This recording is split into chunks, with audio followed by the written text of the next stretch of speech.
Bien, 7 de la mañana, 43 minutos. Nos metemos de lleno en nuestra entrevista de esta mañana. Es un placer recibir aquí en Doble Clic a la ministra de Transporte y Obras Públicas, Lucía Echeverri. Buen día, bienvenida. Buen día, ¿qué tal? Un gusto estar con ustedes. Del mismo modo. Bueno, se viene un nuevo Consejo de Ministros, está el tema presupuesto arriba de la mesa. ¿Cuál va a ser la característica, cuál va a ser la impronta y cuáles son los principales desafíos que enfrenta su cartera? Bueno, fundamentalmente nosotros aspiramos y venimos trabajando para eso, de mantener los niveles de inversión en términos de la prioridad que tienen las obras, en tanto para la movilidad humana como para el transporte de carga, que son las dos cuestiones fundamentales, ¿verdad?, para la infraestructura vial. Por otro lado, obviamente, avanzar en forma sustantiva a un cambio relevante en la movilidad metropolitana. Lo dijimos desde el principio, es una prioridad del presidente Orsi. En eso se ha venido diariamente trabajando, no solamente del ministerio, sino también con los gobiernos departamentales, con las empresas y con los trabajadores. Eso es lo que nos parece a nosotros que también nos de alguna manera garantiza hacia la ciudadanía el compromiso de cumplir realmente con este desafío, y obviamente el tener un Ministerio de Transporte que jerarquice las demás áreas de trabajo y de competencia, porque son muy importantes para la vida de la gente. Pensamos, Lucía, en lo que es la Dirección Nacional de Hidrografía, la importancia que tiene no solamente desde el punto de vista de la administración de todas las vías navegables, sino de lo que impacta a veces invertir en estas cuestiones, sean puertos deportivos, en la mejora, ¿verdad?, de estas condiciones en pequeñas comunidades del interior, porque allí radica la posibilidad de tener una dinamización de la economía local. Así que por ahí vamos a transitar en este periodo. ¿Qué significa eso de transformar el transporte el metropolitano, digamos, con departamentos limítrofes, con todo ese trabajo que se tiene que hacer con direcciones de tránsito departamentales, que usted también conoce cómo funciona, ¿no? Porque ya estuvo en el departamento de Canelones, por ejemplo, pero trabajando en áreas similares, digamos, pero ¿qué significa, aterrizándolo un poquito más para que la gente entienda por dónde puede venir la mano? Bueno, hoy nosotros tenemos entre los tres departamentos, digamos, Montevideo, Canelones y San José, el 60% de la población. Entonces, en virtud de eso hay una importancia, digamos, de dar respuestas en un sistema de transporte público que está teniendo muchísimas dificultades desde hace mucho tiempo, ¿verdad?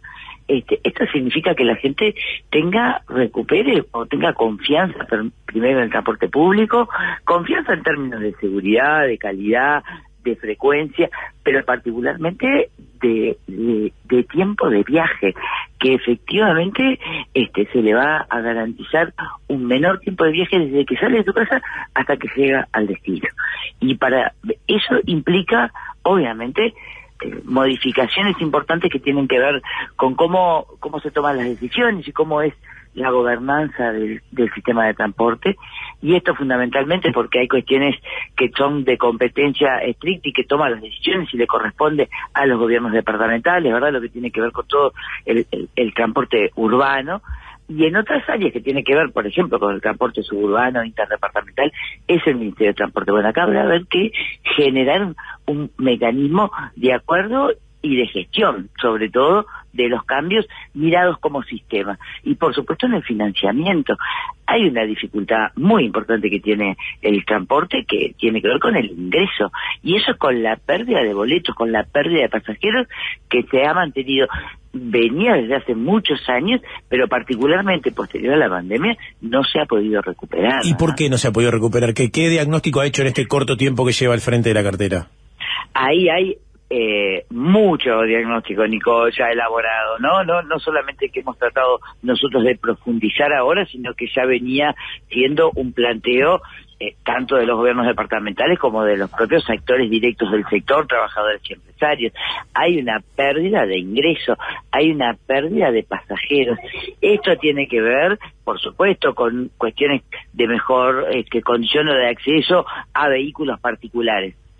ya sea de auto como de moto, y no cuando uno analiza mes a mes los datos que producen los actores vinculados a los vehículos y a la compraventa de los mismos, uno va viendo que sigue aumentando, pero también tiene que ver con una pérdida digamos una imposibilidad desde el transporte público de ofrecer las mismas características, porque cada vez es más tiempo de viaje, hay dificultades de congestionamiento, o sea, no se brinda un buen servicio, una buena experiencia.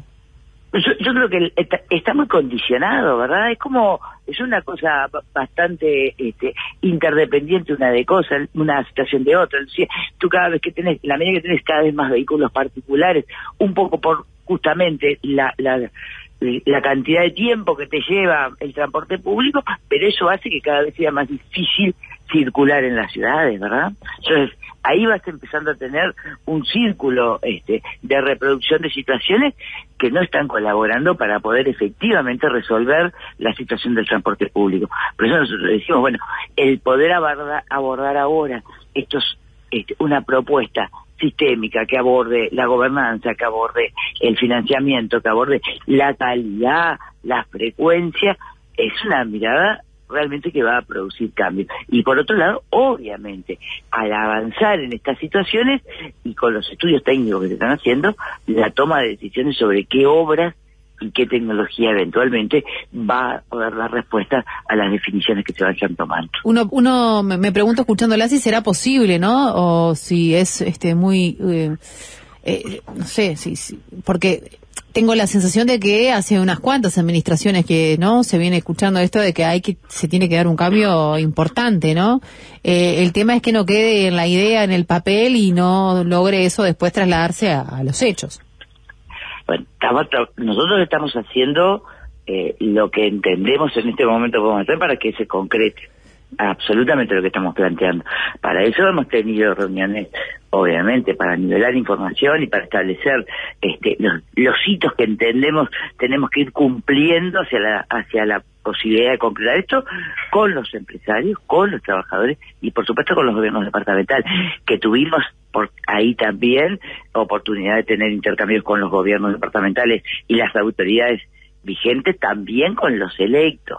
Sí, bueno, en ese sentido le quería preguntar, porque estuvimos conversando, apenas fue electo, con el intendente de Canelones, con Francisco Leniani, que nos planteaba esto de que se habían reunido y que había todo ya un plan bastante avanzado en esto de mejorar lo que es la circulación de entrada y salida del departamento, o sea, de entrada y salida a Montevideo y Canelones, ¿no? Por la cantidad de gente que se ha ido a vivir a Canelones, por supuesto, y el tráfico que eso ha generado.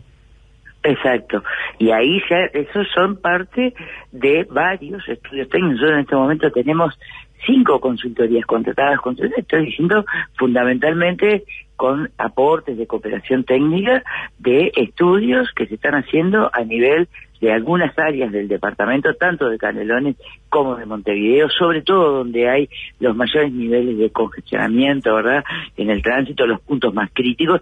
Analizando eso, se está analizando además y se están haciendo los conteos de tránsito, las simulaciones de tránsito. Si se toman determinadas decisiones sobre, por ejemplo, sobre 8 de octubre, que es una de las arterias principales, ¿verdad?, uno de los ejes troncales, conjuntamente con Camino Maldonado y la Ruta 8, en todo ese corredor, que es el principal en términos de la cantidad de pasajeros que tiene el transporte público.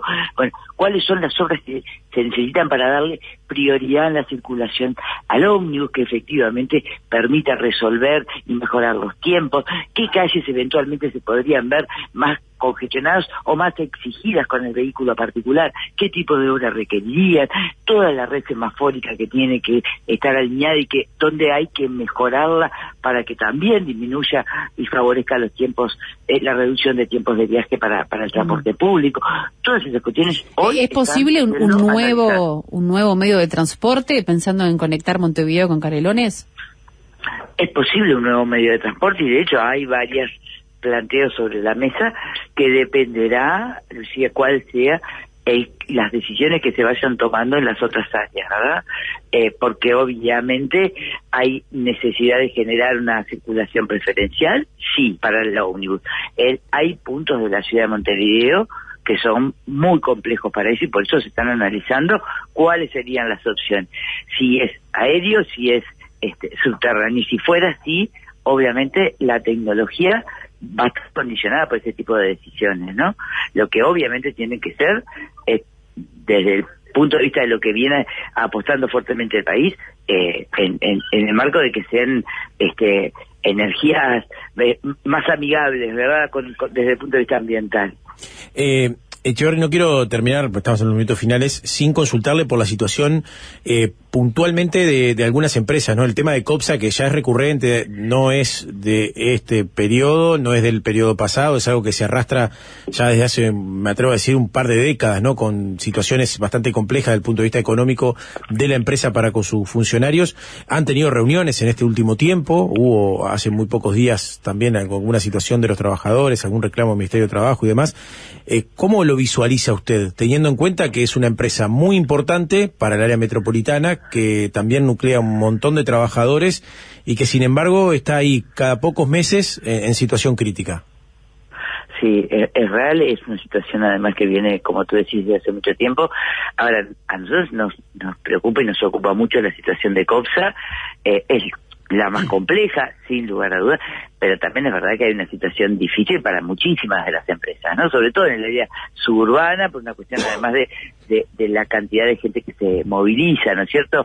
Y del dimensionamiento que tienen estas empresas frente a esta pérdida de ingresos que yo les comentaba al inicio, ¿no? Fíjese que uno de los datos que se tiene y que siempre se compara es que a fines de la década del 90 se vendían 73 millones de boletos en el transporte suburbano y el año 2023, porque no tenemos los datos del 2024, se arañó el 40, ¿no? 40 millones, que sigue, la pérdida es sostenida a lo más a lo largo del tiempo.